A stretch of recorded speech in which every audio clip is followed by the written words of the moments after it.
Por que muitas vezes você demora tanto para conquistar um objetivo? Por que muitas vezes você faz tudo certo, você se orienta em direção àquilo que você deseja, mas não acontece como você gostaria ou no tempo que você espera e deseja que aquilo aconteça?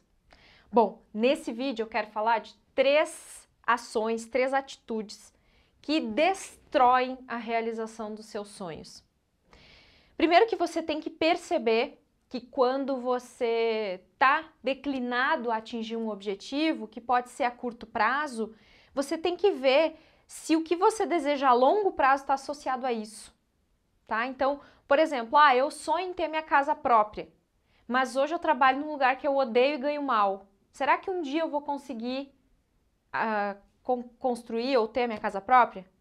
Óbvio que não, porque dinheiro não traz felicidade. A gente diz, dinheiro não traz felicidade. Sim, dinheiro traz felicidade, porque é com o dinheiro que você tem o recurso para conquistar aquilo que você deseja. Então isso é questionável, tá? Mas eu não quero discutir esse assunto aqui hoje, porque não é o objetivo do nosso vídeo.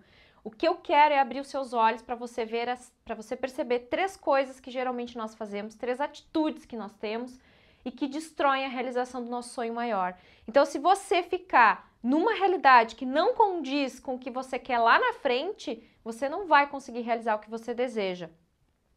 E essa semana eu assisti um documentário que eu recomendo e eu não poderia deixar de falar aqui, que é o documentário que saiu no Netflix semana passada do Tony Robbins. Não sei se você conhece, mas ele também é da área do autoconhecimento, da autoajuda, tem livros best-seller nos Estados Unidos, o cara faz um trabalho incrível.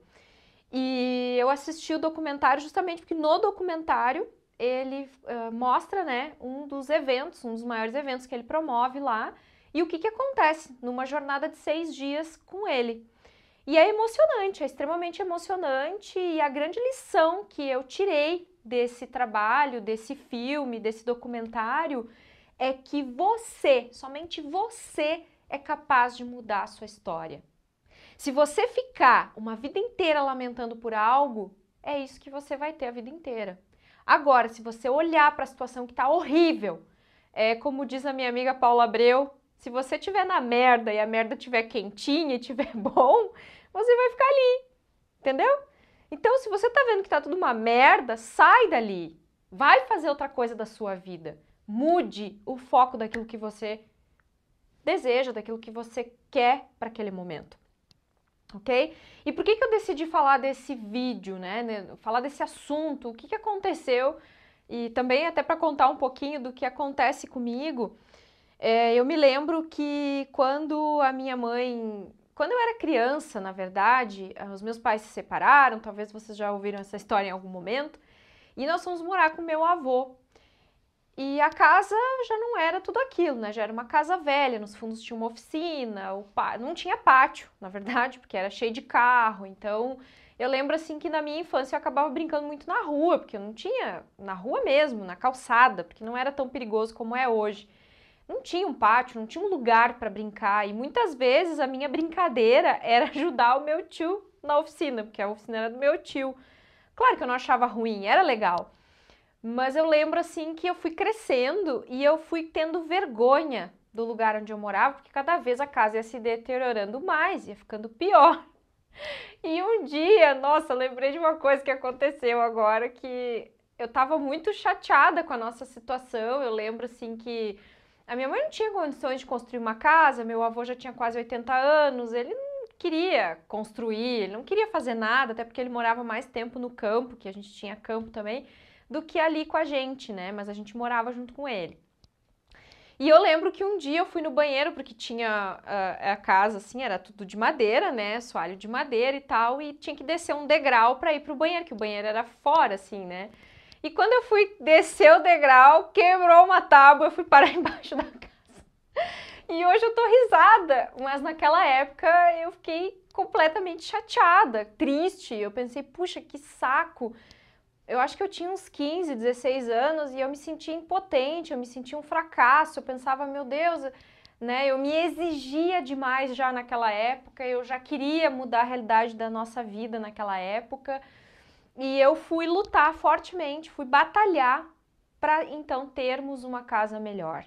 E daquele dia em diante eu lembro bem que marcou, até porque a nossa vida, ela não é feita de um momento, né? São vários momentos, várias coisas que acontecem na nossa vida, inclusive Tony Robbins fala disso, que a nossa vida é feita de muitos momentos, mas sempre tem um momento que parece que você diz um chega para tudo. E naquele dia eu dei um chega. Eu falei, puxa, eu não quero mais isso para nossa vida. E eu comecei a literalmente infustar minha mãe para mudar a realidade dela. Eu enchi o saco, eu pentelhei ela. Eu acho que eu devia ter uns 17 anos, 16, 17 anos naquela época. E aí a gente começou a pensar o que poderia ser feito, mas a gente não tinha uma maneira. Imagina, eu era nova, eu ainda não tinha um trabalho, eu estudava. Minha mãe trabalhava na época de costureira, não tinha condições de construir uma casa, meu avô não tinha muito interesse, já não tinha mais idade para estar se preocupando com isso também. E a gente enfrentou uma batalha muito grande naquela época. Eu me lembro que, acho que uns 2 ou 3 anos depois, que a gente então conseguiu se organizar para construir uma casa melhor. Levou um tempo, não foi fácil. Não foi fácil. Eu queria fazer assim e a casa nova aparecer na minha frente. Mas não foi isso que aconteceu. A gente sofreu muito, porque a gente teve que enfrentar um pouco da família, a gente cuidava do meu avô, depois ele ficou doente, aí, né, a gente teve que definir o que ia ser feito, se cada um ia cuidar, se ele ia ficar um pouco na casa de cada um, ou o que ia acontecer. E não foi fácil, foi uma época bem difícil mesmo, onde as coisas demoraram para acontecer e eu não tinha paciência para esperar. Mas eu comecei a aprender ao longo dessa grande experiência, e aí nesse meio tempo também eu já conheci a terapia holística, já fui estudar para ser terapeuta, e nesse movimento todo, tanto da experiência pessoal quanto da busca pelo autoconhecimento com a terapia, eu comecei a perceber que não adianta você se autoexigir demais. E eu sempre fui uma pessoa muito madura para minha idade. Eu lembro que eu era jovem, pequena, e as pessoas sempre achavam que eu tinha mais idade do que eu tinha.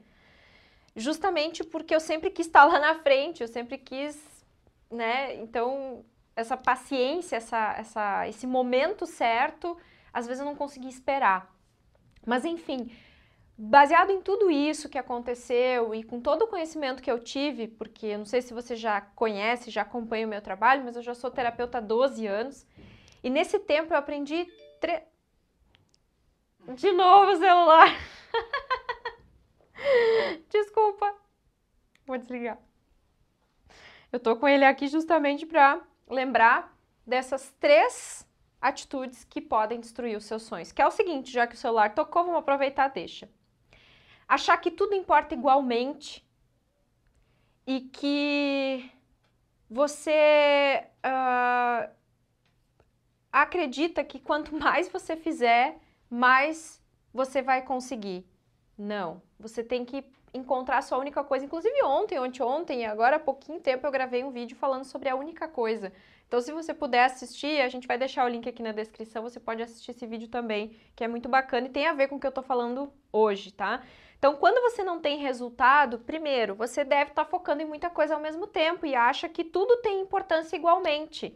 Não, nem tudo importa igualmente, são momentos. Tem momentos que tem coisas que importam e outros momentos aquilo que você tá fazendo não importa, então você tem que saber discernir isso. 2, ser multitarefas. Querer fazer tudo ao mesmo tempo, o tempo todo. Mulheres são assim, né? Acabam querendo fazer tudo ao mesmo tempo. Você tem que começar a pensar que cada tarefa é importante e você tem que estar presente em cada coisa que você faz. Se você ficar fazendo 10 coisas ao mesmo tempo, você não consegue estar presente em nenhuma e nenhuma vai sair bem feita. Isso eu posso ter certeza. Ah, Kátia, eu consigo. Não, não consegue. Não consegue, porque eu sempre fui multitarefas e eu aprendi a ser multitarefas, mas a fazer coisas uma de cada vez. Porque daí a gente não acaba fazendo tudo virado do avesso, né? Não acontece nada desagradável. E 3, acreditar que ser grande é ruim. Que crescer mais é ruim, porque você vai ofuscar os olhos de outras pessoas. Puxa vida, dane-se quem não consegue ver o seu brilho. Você não pode esconder quem você é.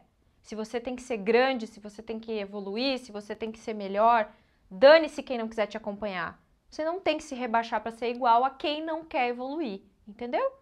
Aprenda isso.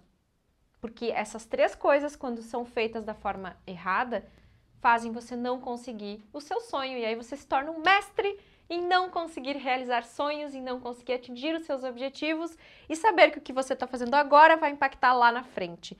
Então é o seu presente que dita o seu futuro. Quem você é agora vai dizer quem você vai ser lá na frente. Então aproveite essas dicas de hoje para simplesmente fazer aquilo que tem que ser feito para atingir o seu sonho, tá bom? Se você gostou desse vídeo, peço que você compartilhe ele com mais pessoas. Marque alguém que você lembrou, marque pessoas que você ama e que você quer que compartilhem com você desse conhecimento. E aproveite para profundamente refletir naquilo que você pode ser melhor e aquilo que pode fazer você ir para um outro nível, para o nível que você tanto quer e tanto sonha em ter. Então, compartilha, marca pessoas e a gente se vê no próximo vídeo. Até lá!